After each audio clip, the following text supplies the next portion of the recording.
Hola, bienvenidos a este su programa Temas de Derecho.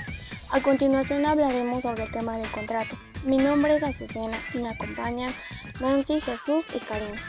El objetivo central es la explicación de los contratos. Para esto nos referimos al libro del Dr. Luis Ove, ya que dicha información nos las plantea en su libro.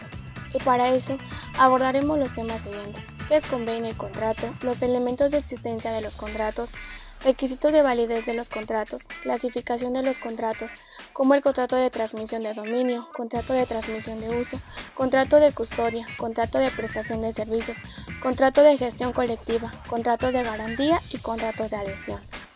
Entonces, como bien dijimos, hablaremos de este tema, los cuales no son más que un convenio entre una o varias personas, por medio del cual se obligan con respecto a una o a varias a otras a dar, hacer o no hacer una cosa. Hablaremos también de la clasificación de los contratos, definiendo cada uno de ellos. El acto jurídico visto con anterioridad tiene íntima relación con los contratos, puesto que contiene los mismos elementos y es una de las fuentes de las obligaciones, sin pasar por alto que la utilización de los bienes, su adquisición y la prestación de servicios deriva precisamente de los contratos, puesto que nace gran cantidad de las obligaciones, por lo que las fuentes constitutivas de los contratos son las mismas que la de los actos jurídicos. Por ello podemos decir que la voluntad expresada por toda persona capaz debe ser sin ninguna restricción de ninguna especie, sin que existan vicios en el consentimiento referida a un objeto cierto, determinado, posible, legal, con un motivo válido dentro del marco jurídico y con un fin lícito. Es de suma importancia subrayar que la voluntad jamás puede producir una obligatoriedad. No hay voluntad ajena sino una propia. Todo lo que más puede querer ocasionar la situación de hecho a la que una norma que está por encima de ella une la obligatoriedad. Entonces decimos que las fuentes constitutivas generales de los contratos son la voluntad y el objeto, mismos que dados en la forma que la ley pide, producen la obligatoriedad sancionada por el derecho. No se puede concebir el derecho sin un hecho, o un acto jurídico que le dé nacimiento, modifique, transfiera o extinga objeto de los contratos. Nuestra ley determina que para que un acto jurídico, contrato, tenga existencia, debe contener un consentimiento o un objeto que sea de materia de él, que produzca efectos jurídicos, y no es susceptible de valer por confirmación ni por prescripción. Su inexistencia puede invocarse por todo interesado. El consentimiento dado en un contrato, entendido este en su forma general como contrato, convenio, lo debemos definir como el acuerdo de dos o más voluntades que se manifiesten exteriormente para crear, transmitir, modificar, extinguir derechos y obligaciones. Los contratos en sentido estricto son los que crean o transfieren derechos y obligaciones, en tanto que los convenios modifican o extinguen derechos y obligaciones. De acuerdo a los temas que abordaremos sobre el Dr. Luis, ¿quién es él o qué obra lo distinguen? Bueno, el Dr. Luis nació en Buenos Aires el 13 de septiembre de 1941. Es un gestor cultural, abogado y empresario argentino. Él egresó de la Facultad de Derecho de la Universidad de Buenos Aires en 1960. Tiene diploma de Derecho Comparado, otorgado por la Faculté Internationale pour l'Enseignement du Droit Comparé. También es profesor de piano. Es fundador y presidente de la Fundación Konex desde su creación en 1980. A través de ella se otorga cada año los premios Konex, uno de los premios más prestigiosos de la Argentina, que lo galardona a las figuras más importantes de todas las ramas del quehacer nacional en periodos de décadas. Entre sus obras más destacadas son Revocación de las Donaciones, 1968, Desarrollo Analítico de Instituciones de Derecho Privado, 1968, Instituciones de Derecho Privado, 1969, y por último El Consentimiento, el más importante, que fue en 1971. Y bien, ahora hablaremos sobre qué es el convenio. Para el Dr. Luis, el convenio es considerado como aquel contrato, convención o acuerdo que se desarrolla en función de un asunto especificado, destinado a crear, transferir, modificar o extinguir una obligación.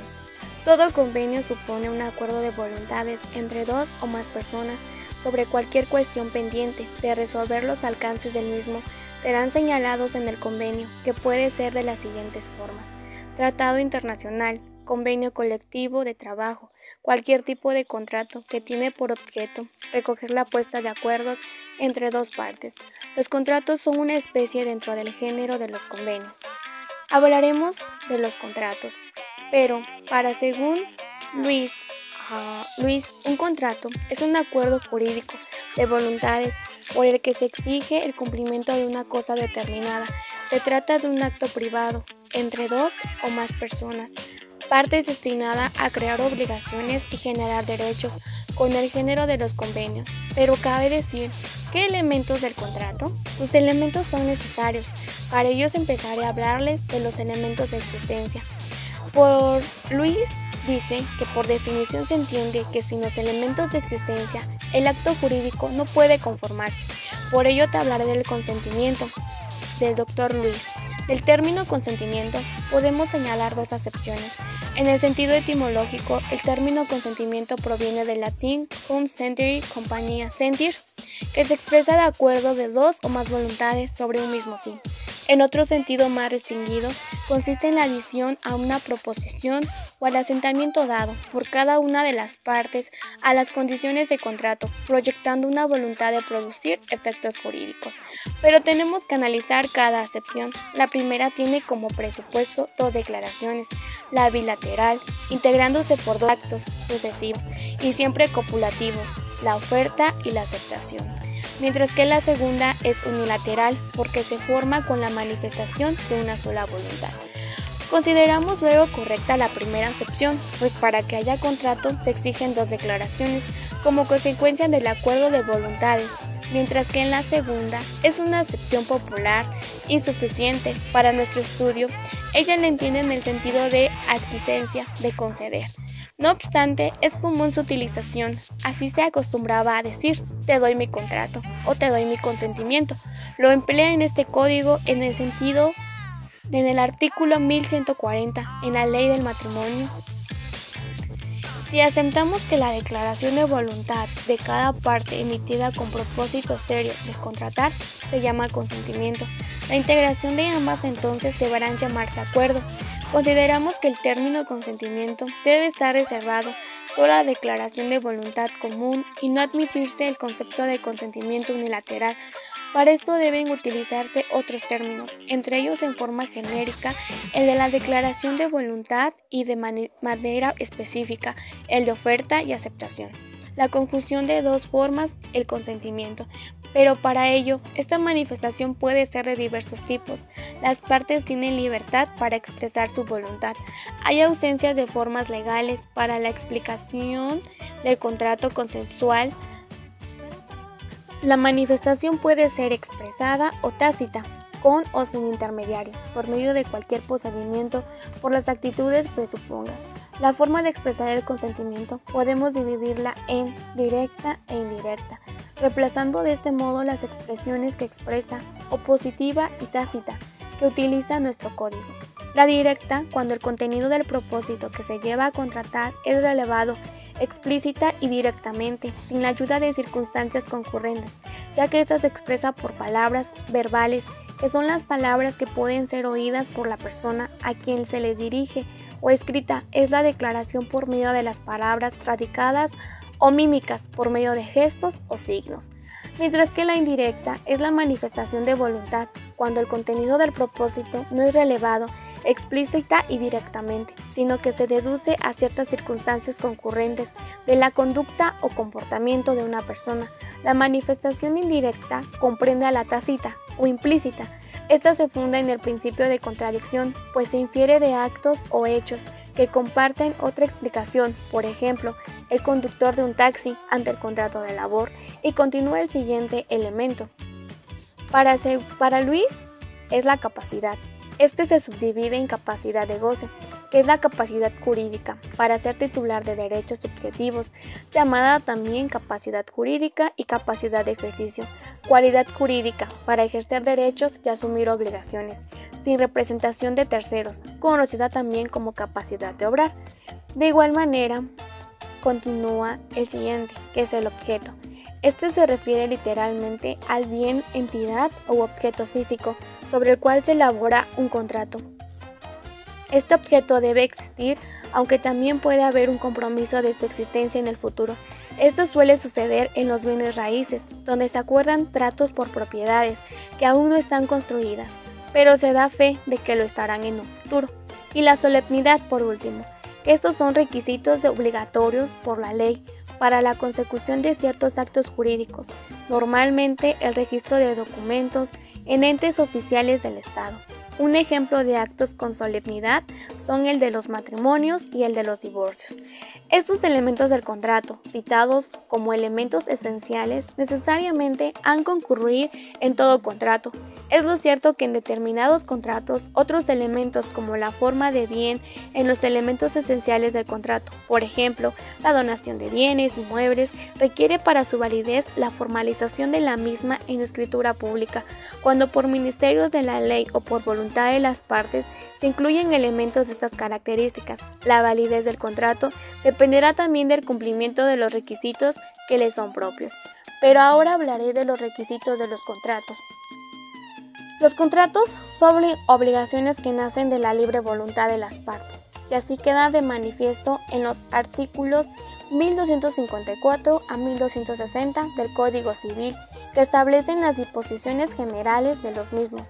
Según el artículo 1261 del Código Civil, son requisitos impredecibles. Para la existencia del contrato tienen que ser 3 elementos.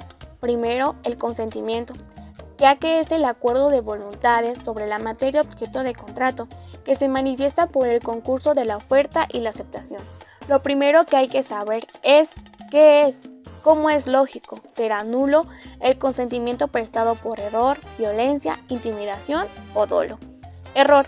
Este deberá recaer sobre la sustancia de la cosa que fuere objeto de contrato o sobre aquellas condiciones de la misma que principalmente hubiese dado motivo a celebrarlo. Si es sobre la persona, solo invalidará el contrato cuando la consideración hubiese sido la causa principal del contrato. Violencia. Habrá violencia cuando para arrancar el consentimiento se emplea una fuerza irresistible, la intimidación. Hay intimidación cuando se inspira a uno de los contratantes el temor racional y fundado de sufrir un mal inminente y grave en su persona, o bienes, o en la persona, o bienes de cónyuge, descendientes o ascendientes. Dolo. Hay dolo cuando con palabras o manifestaciones de parte de uno de los contratantes es inducido al otro a celebrar un contrato que sin ellas no hubiera hecho. Para que el contrato sea nulo por dolo, este deberá ser grave y no haber sido empleado por las dos partes contratantes. El consentimiento y la capacidad de prestarlo están presentes en los artículos 1262 a 1270 del Código Civil. El objeto es el que continúa. Cierto que sea materia de contrato es uno de los elementos esenciales para la validez de este contrato. Del objeto al contrato no es tanto la prestación practicada que se identifica con el objeto, de la obligación que se crea, modifica o extingue con el contrato, sino más bien un susceptible de valoración que se corresponde con un interés de los contratantes. Es decir, el objeto materia de contrato es la intención perseguida por las partes con la celebración del negocio jurídico. Puede ser objeto de contrato todas las cosas que no estén fuera del comercio de los hombres y todos los servicios que no sean contrarios a la ley moral y las buenas costumbres. Nos permiten que lo sean cosas o servicios imposibles. El objeto de contrato se regula en los artículos 1271 al 1273 del Código Civil. Y por último, la causa del contrato. Hace referencia a la causa jurídica del mismo y no al motivo personal de cada uno de los contratantes. Para celebrar el negocio jurídico en los contratos onerosos se entiende por causa, para cada parte contratante, la prestación o promesa de una cosa o servicio por la otra parte. En los contratos remuneratorios se entiende por causa el servicio o beneficio que se remunera. En los contratos de pura beneficencia será causa la mera libertad del bienhechor. Los contratos sin causa o sin causa ilícita no producen efecto alguno. Es ilícita la causa cuando se oponen a las leyes o a la moral. Además, es importante saber que la expresión de una causa falsa en los contratos dará lugar a la nulidad si no se probase que está fundados en otra verdad ilícita. Eso sí, hay que señalar que aunque la causa no se exprese en el contrato, se presume que existe y que es ilícita, mientras que el deudor no pruebe lo contrario, lo cual puede llegar a ser difícil. Es uno de los elementos sin el cual esté nulo. Se debe tratar de una causa lícita y no falsa, y está regulado en los artículos 1274 al 1277 del Código Civil. La presencia de los elementos antes dichos, sumados a la capacidad para contratar, son necesarios e imprescindibles para garantizar la validez de los contratos. En caso contrario, el contrato pierde su validez jurídica, cuya consecuencia principal es la nulidad, bien o absoluta o bien relativa. Bueno, ahora hablaremos sobre la clasificación de los contratos y de acuerdo a sus funciones específicas se clasifican como por la interdependencia de las obligaciones, en el cual se encuentran los contratos bilaterales y contratos unilaterales. Los contratos bilaterales son cuando existen derechos y obligaciones para ambos contratantes. Un ejemplo, el contrato de compraventa, donde el vendedor se obliga a transmitir el dominio de una cosa y el comprador se obliga al pago de un precio cierto y en dinero. Los contratos unilaterales es cuando una de las partes se obliga hacia la otra sin que ésta a su vez le quede obligada. Un ejemplo, un contrato de donación pura y simple. Ahora, por la valoración económica de las prestaciones se encuentran los contratos onerosos y contratos gratuitos. Los contratos onerosos son aquellos que producen provechos y gravámenes para ambas partes. Un ejemplo, el contrato de arrendamiento, en el que el arrendador concede el uso y goce de una cosa. El arrendatario se obliga a pagar un precio llamado renta. Los contratos gratuitos son cuando el provecho es solamente para una de las partes. Un ejemplo, el contrato de donación pura y simple. Ahora, por la previsión de los efectos económicos entre las partes, se encuentran los contratos conmutativos y contratos aleatorios. Los contratos conmutativos son cuando su celebración se conocen las ventajas o pérdidas económicas que resienten las partes contratantes. Un ejemplo, el contrato de compraventa, donde el vendedor sabe si el precio fijado representa para él una ventaja o una pérdida económica y el comprador tiene pleno conocimiento sobre los efectos económicos que presenta el precio. Los contratos aleatorios son aquellos que la prestación está determinada, pero no se sabe al momento de la celebración quién va a ser el ganancioso o perdidoso, sino hasta el momento en que se produzca el acontecimiento. Un ejemplo sería una apuesta. Ahora por la entrega física del objeto se encuentran los contratos reales.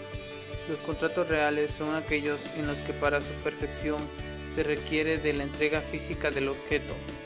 Un ejemplo, el contrato de prenda. Ahora, en cuanto a su función jurídica relacionada con otros actos jurídicos, están los contratos principales y contratos accesorios. Los contratos principales son aquellos que para su existencia y validez no requieren de la concurrencia de ningún otro contrato. Un ejemplo, el contrato de compraventa.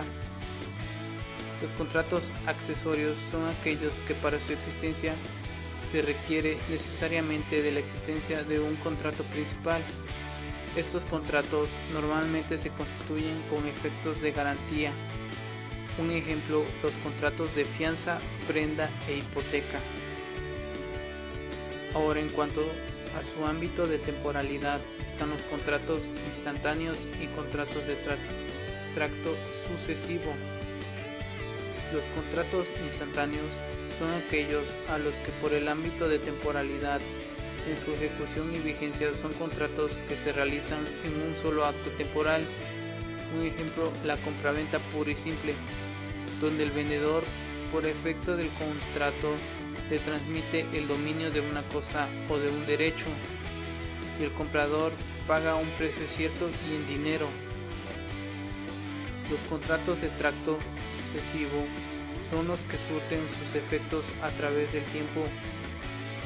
Un ejemplo es el contrato de arrendamiento, en el que se transmite el uso temporal de una cosa o cambio de un precio llamado renta. Por último, en cuanto a su nacimiento y validez, se encuentran los contratos consensuales y contratos formales y contratos solemnes. Los contratos consensuales son aquellos en que solo se requiere del acuerdo de voluntades de los contratantes para que el contrato exista. Un ejemplo, en el contrato de compraventa basta para que las partes se pongan de acuerdo en el precio y la cosa para que el contrato tenga plena existencia jurídica, independientemente de que se reúnan los requisitos de validez. Los contratos formales son aquellos que requieren de una formalidad específica para que tengan vigencia y validez. Un ejemplo, el contrato de compraventa sobre bienes inmuebles, donde la formalidad se encuentra en que debe existir una escritura pública.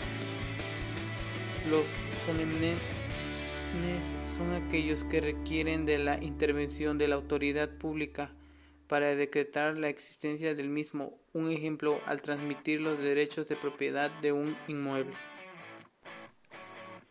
Ya hablamos sobre la clasificación de los contratos y ahora bien hablaremos de los contratos de transmisión de dominio, que son contratos donde se transmite el bien y la transmisión de la titularidad de los derechos que sobre el mismo se tienen, siempre bajo la perspectiva de que las partes concertantes cumplan con lo que les incumba obligacionalmente.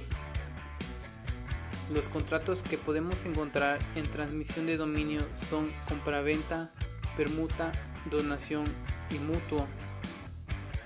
El contrato de compraventa es por el que una persona llamada vendedor se obliga a transferir a otra llamada comprador las propiedades de una cosa o de un derecho, y este a su vez se obliga a pagar por ellos un precio cierto y en dinero, de acuerdo al artículo 2248 del Código Civil, y sus elementos de la compraventa son el consentimiento de las partes, la cosa materia del contrato y el precio. El contrato de permuta es por el cual cada uno de los contratantes se obliga a dar una cosa a cambio de otra, de acuerdo al artículo 2327 del Código Civil. El contrato de donación es por el que una persona transfiere a otra gratuitamente una parte o la totalidad de sus bienes presentes, según el artículo 2332 del Código Civil, y la donación no puede comprender los bienes futuros, según artículo 2334 del Código Civil. Sus elementos de este contrato son transmisión del dominio, bienes no futuros, materia del contrato y transmisión gratuita de los mismos.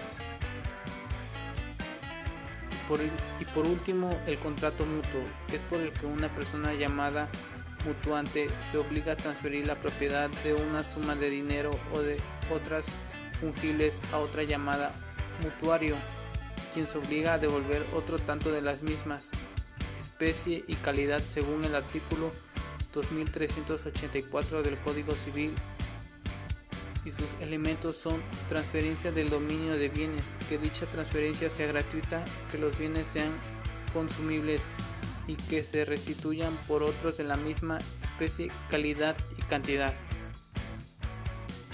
Lo mencionado anteriormente fueron los contratos de transmisión de dominio, y ahora bien hablaremos sobre los contratos de uso, que en estos no se transmite la propiedad o dominio de bienes, derechos o cantidades de dinero, solo se transmite el uso y usufructo de los bienes en forma temporal, obligándose los que lo usarán y disfrutarán a devolver los mismos bienes prestados a otros. por lo que en estos contratos los bienes no son fungibles o sustituibles, pues el que los presta para su uso y disfrute conserva la propiedad de los mismos. Los contratos que podemos encontrar en transmisión de uso son contrato de arrendamiento y contrato de comodato. El contrato de arrendamiento es por el que ambas partes se obligan recíprocamente, una a conceder el uso o goce temporal de una cosa y la otra a pagar por ese uso o goce un precio cierto según el artículo 2398 del Código Civil. Los elementos del arrendamiento son el uso o goce de una cosa no fungible ni consumible, que dicho sea oneroso, el precio cierto y determinado llamado renta. El contrato de comodato es por el cual uno de los contratantes se obliga a conceder gratuitamente el uso de una cosa no fungible y el otro contrae la obligación de destruirla individualmente según artículo 2497 del Código Civil. Sus elementos son el préstamo gratuito, uso de una cosa no fungible ya por naturaleza, ya casi se haya convenido, prohibición para el comodatario de hacer suyo los frutos y accesiones de la cosa. Hola, ¿qué tal? Buenos días o buenas tardes. Yo les voy a hablar acerca de los contratos de custodia y los contratos de prestación de servicios. Bueno, empezaremos con el contrato de custodia. Ese contrato es por el cual el depositante entrega para su guardia un bien mueble o inmueble al depositario, quien se obliga a custodiarlo y a restituirlo cuando se lo pida el depositante. Es un contrato que hace el dueño del bien. Este tiene la capacidad de dar un depósito quien lo pueda contratar. También tiene la incapacidad de uno de los contratantes, que no exime al otro de las obligaciones a que están sujetos el que deposita y el depositario. El incapaz que acepte el depósito no puede, si se declara nulo el contrato, eximirse de restituir el bien depositado. También tiene la incapacidad del depositario que no exima el pago de los daños y perjuicios que haya causado al depositante, si obró con dolo o con mala fe. En las cláusulas del contrato, el primer punto dice que se fijará la retribución que obtendrá el depositario. También, si es depósito es gratuito, así se deberá de pactar en el contrato. El depositario no puede usar el bien depositado ni aprovecharse de él. Si el depositante con posterioridad a la celebración del depósito autoriza al depositario por escrito para servirse del bien depositado, habrá novación del contrato y los derechos de las partes dependerán de lo pactado. En las obligaciones del contrato están conservar y guardar el bien depositado, también a restituir el bien depositado con todos sus frutos y acciones, a responder a los menoscabos, daños y perjuicios que los bienes depositados sufrieren por su malicia o negligencia. Cuando son varios depositantes, puede ser que, siendo varios los que den un solo bien o cantidad en depósito, no podrá el depositario entregarlo, sino previo al consentimiento de la mayoría de los depositantes, computado por cantidades y no por personas. Al no ser al que constituyese el depósito se haya convenido que la entrega del bien se haga a cualquiera de los depositantes que en sí están. Cuando se lleve a cabo la entrega del bien, el depositario se entregará en el lugar convenido. Los gastos de la entrega serán a cuenta del depositante. Debe restituir el bien depositado en cualquier tiempo en que lo reclame el depositante. y debe el depositante pagar al depositario lo pactado por el tiempo convenido. También no están obligados a entregar el bien cuando judicialmente se haya mandado a retener o embargar, cuando no se haya estipulado el plazo del depositante que pueda devolverse en cualquier tiempo. Bien, con eso queda finalizado el tema acerca de los contratos de custodia. Ahora hablaremos acerca de los contratos de prestación de servicios. Bueno, un contrato es un documento mediante el cual una persona o empresa suscribe un acuerdo con respecto a otras u otros. Si el contrato es de prestación de servicios, recogerá las condiciones en las que un profesional independiente de cualquier área se comprometa a realizar una serie de servicios para su cliente a cambio de una remuneración. Los contratos mercantiles de prestación de servicios son muy frecuentes, ya que es habitual que empresas y profesionales precisen contratos a otros profesionales, y estos contratos detallan cada una de las condiciones de los servicios que se van a prestar. Este documento que recoge la prestación o arrendamiento de servicios es un acuerdo bilateral. Nosotros como profesionales contraemos la obligación de prestar un servicio en calidad de proveedor, según ciertas condiciones previamente pactadas en el contrato. Nuestro cliente, por su parte, se compromete al pago del servicio en la cantidad económica y en el plazo acordado. El contrato debe contener ciertas características. La primera característica dice que el contrato regula una actividad que se realiza para alcanzar un propósito determinado, pactado por las dos partes concernidas. El segundo punto dice que el servicio que se presta no es un bien tangible. El tercero dice, en el acuerdo, tanto el cliente como el profesional o empresa objeto del contrato asumen una serie de obligaciones y de derechos, bajo la premisa de la corresponsabilidad. La cuarta característica dice que el documento solo tendrá validez cuando ambas partes están conformes con todas las condiciones estipuladas y así lo hayan firmado. La quinta debe conllevar una compensación económica. Los servicios recogidos en el documento han de ser retribuidas. El contrato de prestación de servicios debe reunir los requisitos anteriores y además especificar los siguientes elementos, que son la identificación de las partes, los datos de las partes implicadas y a qué se dedican, así como los datos de las personas o persona que firma el acuerdo en representación de la empresa. También tienen la descripción de servicio, que es cuál es y en qué consiste su propósito final.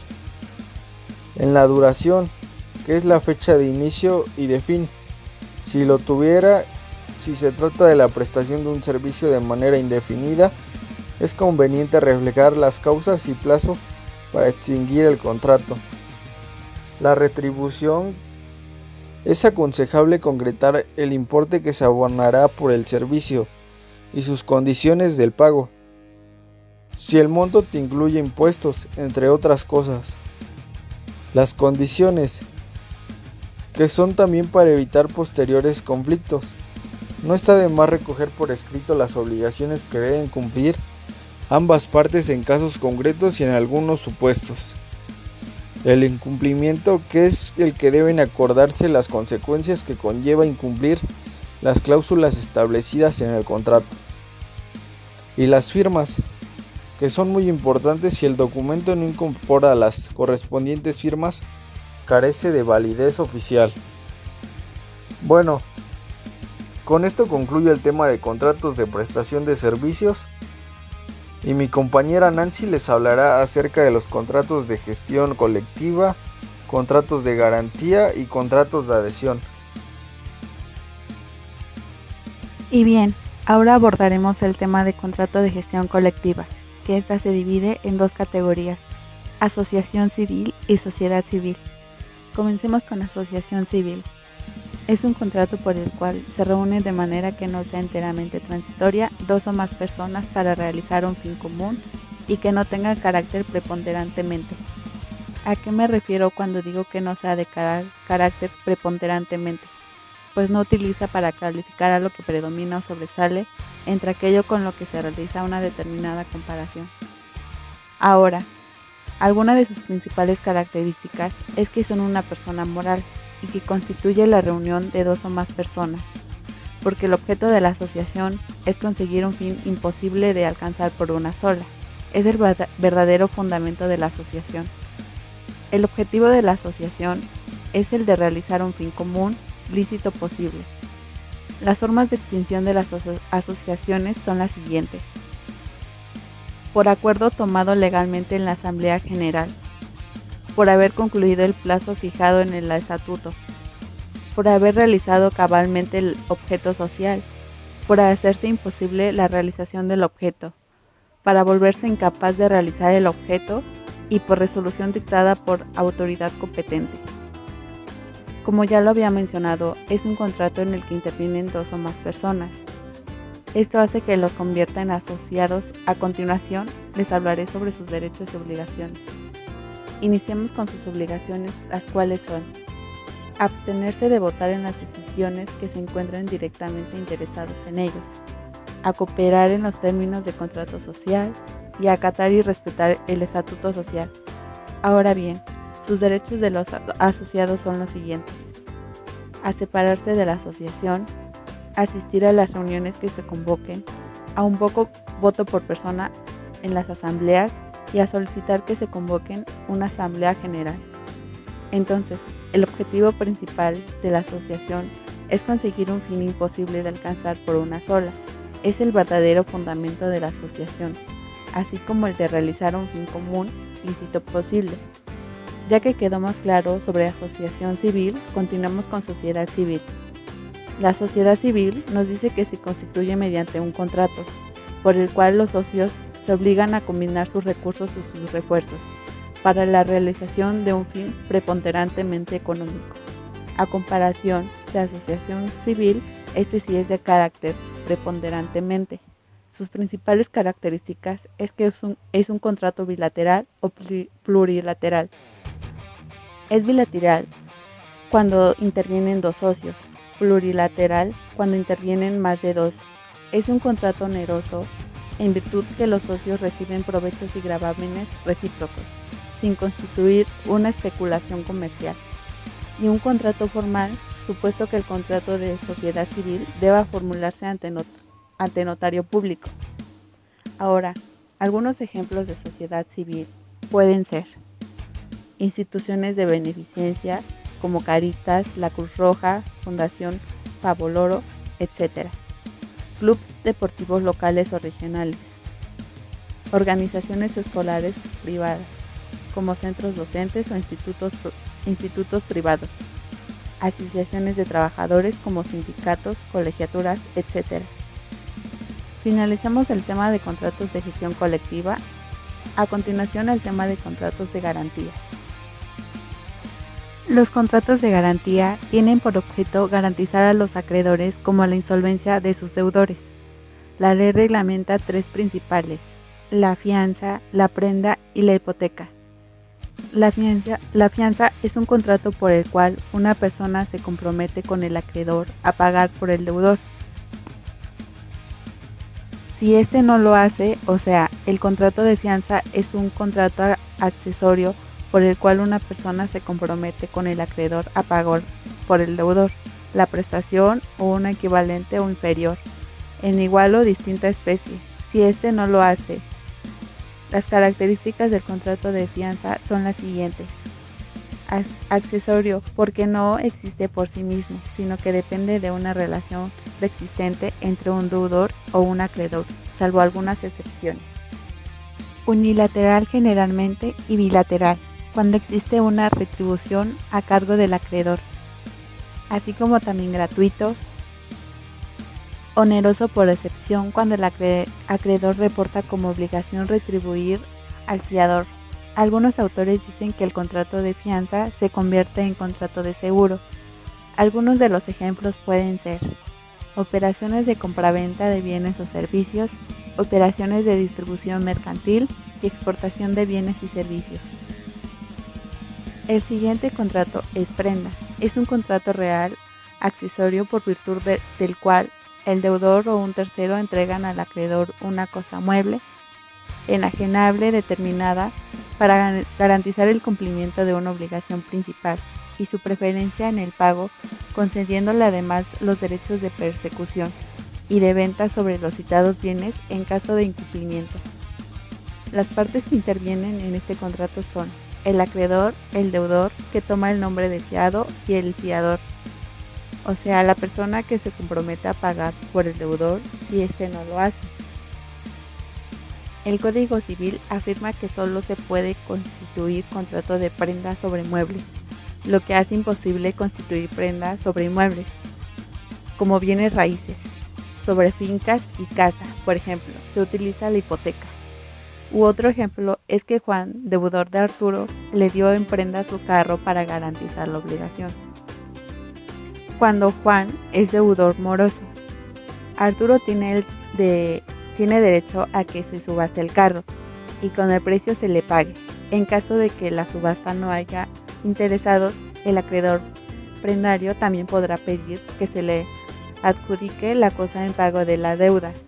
Por otro lado, el acreedor prendario también tiene la acción para recobrar la cosa cuando haya sido despojado a ella. Dicha acción podrá ser ejercida contra cualquier persona que tenga la cosa. Y por último, hipoteca, que nos señala que es una garantía real constituida sobre bienes que no se entregan al acreedor y que de derecho a éste en caso de incumplimiento de la obligación garantizada, a ser pagado con el valor de los bienes, en el grado de preferencia establecido por la ley, artículo 2893 del Código Civil. Una de las características de la hipoteca es que es un derecho real, que indistintamente recae sobre bienes muebles o inmuebles, cuya tenencia siempre conserva el deudor, accesorio y de naturaleza indivisible. Les daré un ejemplo sobre el contrato de hipoteca. El señor Pérez, como deudor, formaliza un contrato de hipoteca con el Banco Visa, que es acreedor hipotecario. En este contrato se afirma que el banco le prestará 150.000 euros. Esto es el capital del contrato de hipoteca, a un interés anual del 3%. Por medio de este contrato de hipoteca, el señor Pérez está obligado a devolver este préstamo en un plazo de 15 años, en abonos parciales o mensuales, sometiendo como garantía hipotecaria una pintura valorada en 300.000 euros. Bueno, concluimos con el tema de contrato de adhesión. Los contratos de adhesión son los contratos llamados de suministros públicos. Se llama contrato de adhesión porque el consumidor no participa en la redacción del contrato y si éste está de acuerdo, firma él mismo. Si no lo está, no lo firma. Por ejemplo, como son la energía, el agua, el gas, el predial, telefonía, televisión de paga, etc. Bueno, en conclusión, en esencia, el contrato es el reflejo de un acuerdo alcanzado por dos partes, mediante el cual una de ellas se compromete a hacer algo a cambio de una contraprestación, generalmente de tipo económico. Estos contratos pueden ser básicamente de dos tipos, verbales o escritos. Ambos gozan de la misma validez legal. Sin embargo, en caso de que surjan algún tipo de problemas entre las partes, será mucho más difícil demostrar lo que se argumenta si no existe un contrato por escrito. Por lo tanto, el contrato por escrito es la mejor forma de garantizar que ambas partes cumplen con las condiciones pactadas. Cada día, las personas efectuamos multitud de contratos verbales y escritos. El simple acto de pagar por un café en la cafetería es un contrato que obliga a ambas partes.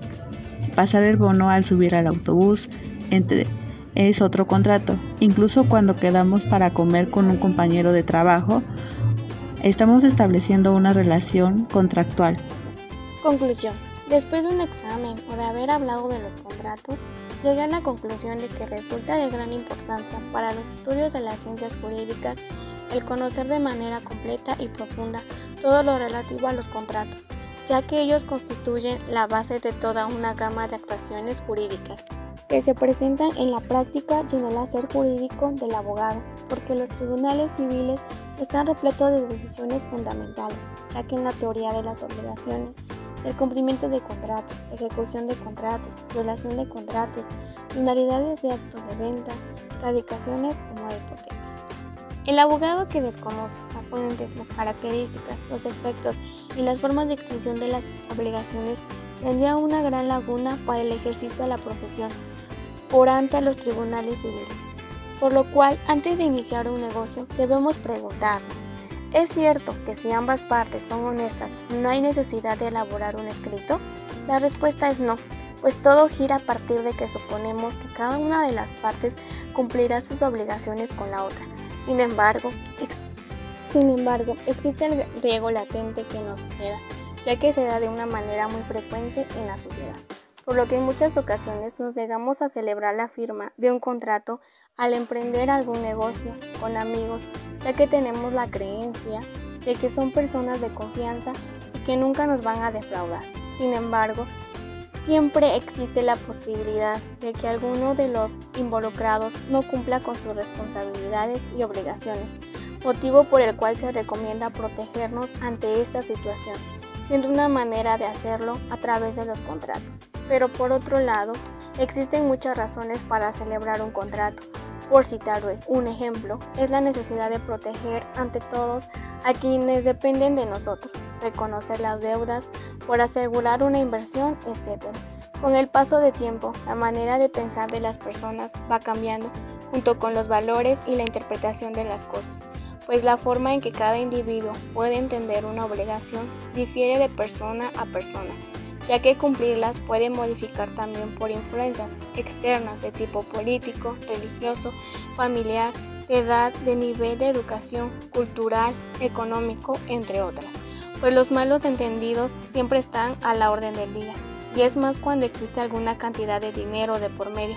Es algo que puede llegar a generar tentaciones, discordias y pleitos que trasciendan más allá de los negocios. Es por esto que se recomienda, sea cual sea la oportunidad de trabajo en conjunto, por acuerdos comunes se lleve a cabo la celebración de un contrato, pues si siempre es necesario tener las cosas por escrito, y no debe verse como algo para generar desconfianza en los demás, sino como un compromiso y un auxiliar de las obligaciones que cada uno adquiere. Por lo que puedo concluir es que los contratos son de uso muy cotidiano en la vida de las personas, pero también en la de las empresas, ya que es nuestra responsabilidad tener uno cuando estemos realizando cualquier movimiento o contrato, puesto que nos facilitará tener un derecho a un reclamo en cualquier momento. Ya que tratar este tema de los contratos no es nada fácil, solo teniendo un poco de orientación podemos conseguir muchas cosas cuando podamos pedir justicia en todos los aspectos. Es bueno analizar este tema de contratos, me sirvió de mucho, porque si bien tenemos que ser capaces de saber hablar de estos temas de contratos. Bueno amigos, pues con esto concluimos el tema de contratos. Muchas gracias a mis compañeros Nancy, Azucena y Jesús por acompañarme en este video. Y bueno, si te gustó este video, deja la manita arriba y comparte. Gracias.